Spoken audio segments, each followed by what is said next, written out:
Presiden Prabowo Subianto klaim uang sitaan dari koruptor akan dimanfaatkan untuk perbaiki sekolah dan puskesmas.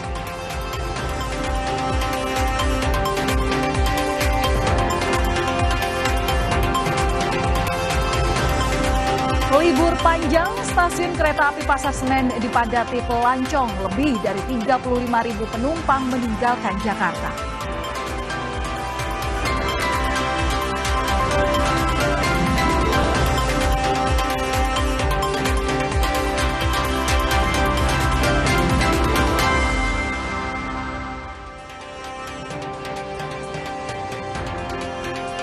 Halo saudara, selamat malam. Apa kabar Anda hari ini? Semoga Anda selalu dalam keadaan baik dan sehat dimanapun Anda berada bersama keluarga.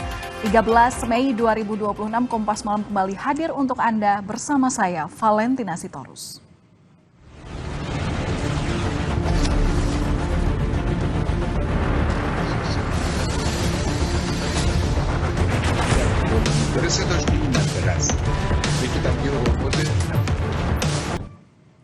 Saudara, Korps Garda Revolusi Iran menggelar latihan militer besar-besaran selama 5 hari yang berfokus pada kesiapan tempur melawan skenario ancaman Amerika Serikat Israel.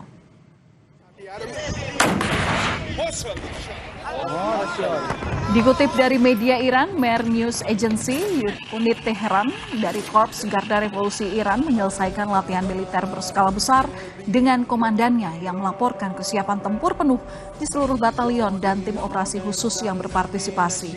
Latihan militer yang diberi nama Panglima Martir untuk menghormati mendiang pemimpin revolusi Islam Ayatollah Khamenei dilaksanakan selama 5 hari di berbagai wilayah operasional di sekitar Teheran.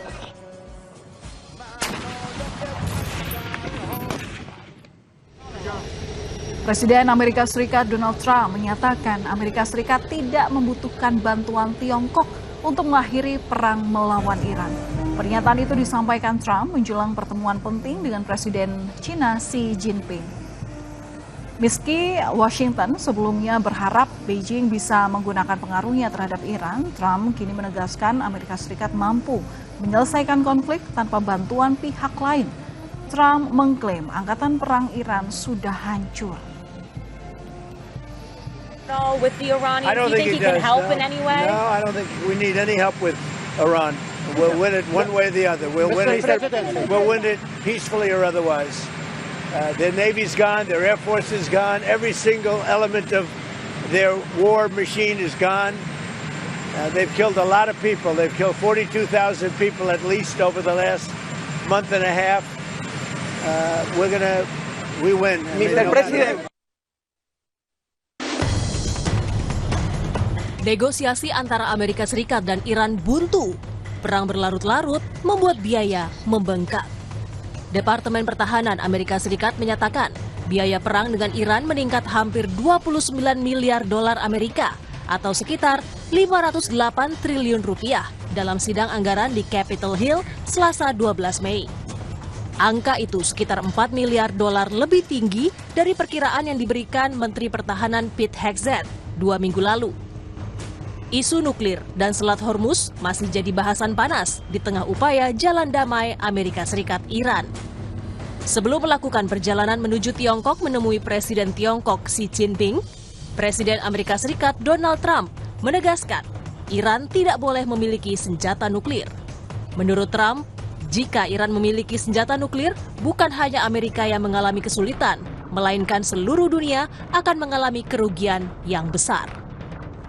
The most important thing by far is Iran cannot have a nuclear weapon. Americans understand, and they just had a poll, like 85%, which is surprising. It's only that they understand that Iran cannot have a nuclear weapon. If Iran has a nuclear weapon, the whole world would be in trouble because they happen to be crazy. They're not going to have a nuclear weapon. Sementara itu, di tengah tekanan Amerika Serikat melalui akun X-nya, Ketua Komisi Kebijakan Luar Negeri dan Keamanan Nasional Parlemen Iran, Ebrahim Razi, mengancam Iran akan terus memperkaya uranium mereka hingga tembus 90% atau level minimal senjata nuklir. Juru bicara militer Iran, Brigadir Jenderal Akraminia, bahkan menegaskan pasukan Iran berada dalam kondisi siaga penuh untuk melindungi fasilitas nuklir mereka. Hingga kini Trump masih memberikan kemungkinan untuk menempuh jalur diplomasi meski keduanya masih saling ancam. Guru Besar Hukum Internasional UI Hikmahanto Juwana menyebut Trump terjepit. Hikmahanto bilang, di dalam negeri Trump terancam tak punya dukungan bila meneruskan perang. Ditambah warganya yang menjerit dengan melonjaknya harga bahan bakar minyak. Karena di dalam negeri, Trump itu tidak mendapat dukungan apabila dia melakukan serangan balik kepada Iran, muncul serangan lagi, gitu ya. Pertama, Kongres banyak yang tidak menyetujui, bahkan Partai Demokrat itu sangat kritis. Anggaran untuk perang itu kan harus di-approve lagi oleh Kongres, bahkan juga 60 hari yang kemarin sudah dipakai oleh Trump. Kalau mau menyerang kembali, itu harus dapat persetujuan dari Kongres Amerika Serikat. Dan sekarang Partai Demokrat Amerika Serikat itu sedang menyiapkan sebuah undang-undang yang mengharuskan atau yang tidak memungkinkan Trump untuk melakukan perang kembali. Belum lagi masyarakat di Amerika Serikat itu sangat mengeluh dengan harga minyak yang melonjak sampai hampir 50%, bahkan lebih dari 50%. Ketegangan antara Amerika Serikat dan Iran menghentikan hampir seluruh lalu lintas di Selat Hormuz, jalur vital distribusi minyak dan gas alam cair dari negara-negara Teluk Persia ke pasar global. Dunia berharap perang kedua negara berakhir. Hal itu untuk mengakhiri krisis energi.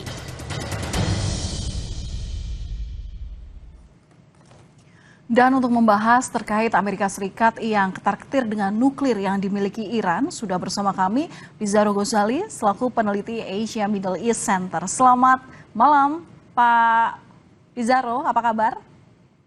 Selamat malam Mbak Valen, kabar baik. Kabar baik, semoga selalu untuk Anda dan juga keluarga. Pak Pizarro, Iran ini mengancam akan memperkaya nuklir sampai 90%. Akankah perang Iran dengan Amerika Serikat ini jadi perang nuklir? Iya, sebenarnya apa yang disampaikan Iran ini tidak lepas juga dari sinyal intelijen Iran yang menangkap bahwa Donald Trump itu juga berupaya untuk melakukan aktivasi nuklir jika perang ini terus berlanjut ya.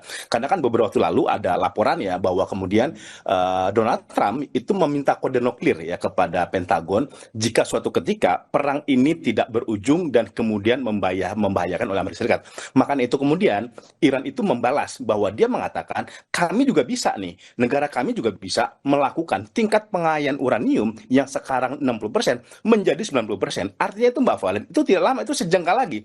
90% itu bisa ditempuh dalam waktu ya beberapa bulan ya sampai kemudian puncak itu 1 tahun gitu. Tetapi dari sejarah yang yang terjadi di Iran ya, memang karakteristik Iran ketika dia terdesak, ketika dia terus diperangi, bukan tidak mungkin dia melakukan upaya penguatan militer. Ini bisa kita lihat ketika perang Iran sama Irak itu berlangsung tahun 80 sampai 88. Tadinya kan Iran itu hanya sebagai sebuah negara teokrasi, negara agama yang dia fokus misalkan mendirikan republik yang berbasis nilai-nilai Syiah, tapi karena kemudian diserang oleh Irak, diserang oleh Saddam Hussein, dia kemudian situ mulai melakukan peningkatan dan penguatan alutsista. Dan ini persis sekarang yang terjadi di dalam perang Amerika Serikat dengan Iran gitu.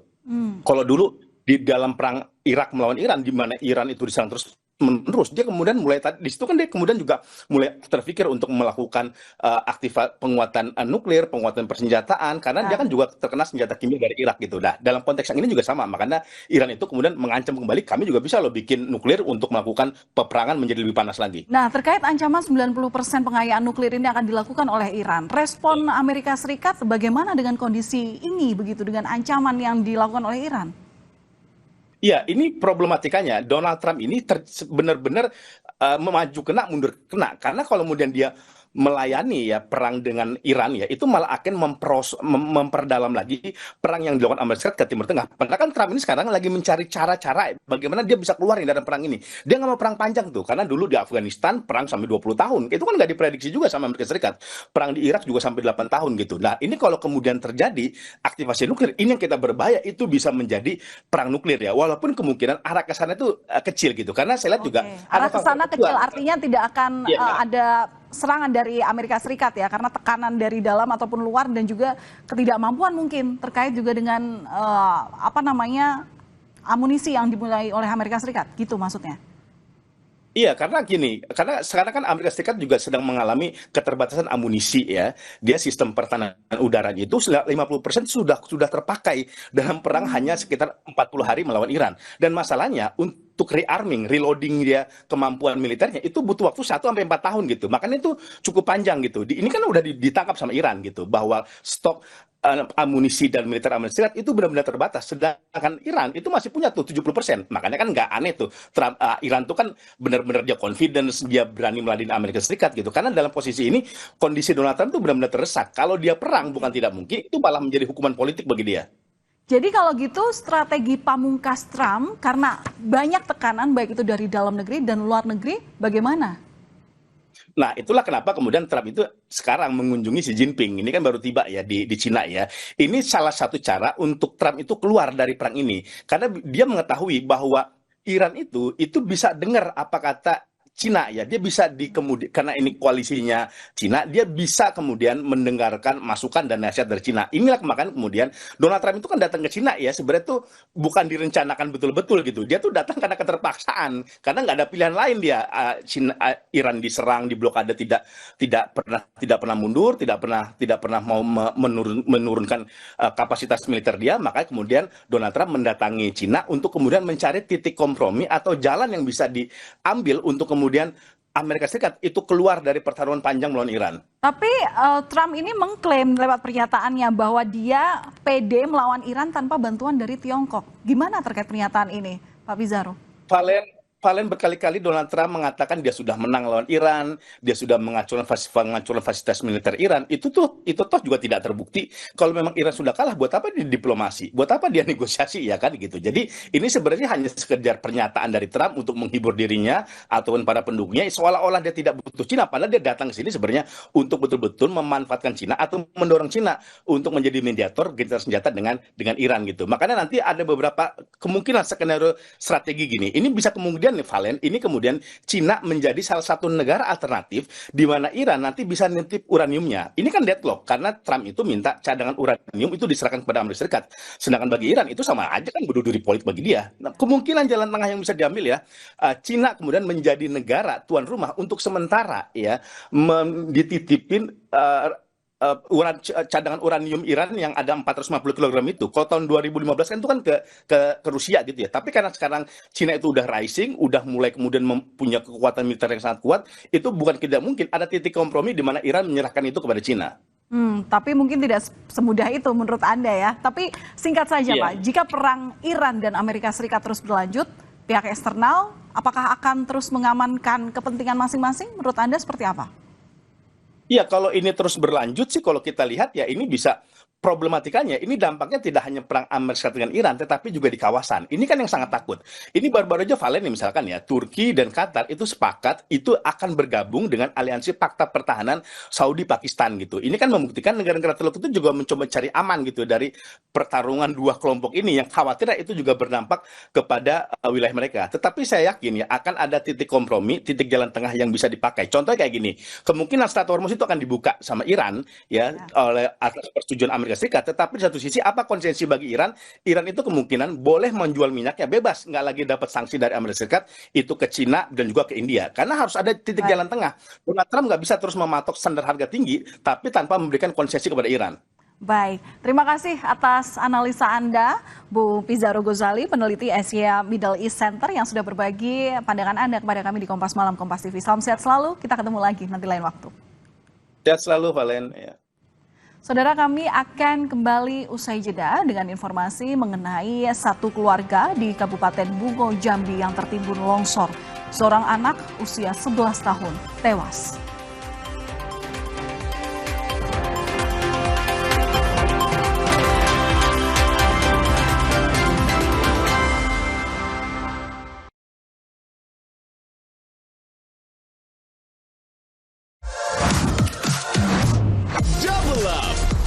And live fresh. Enjoy double the sensation. Double the joy. Essay Double Capsules. Love yourself. KTNG. Berita utama Senin sampai Jumat pukul 7:30 malam live di Kompas TV. Double up and live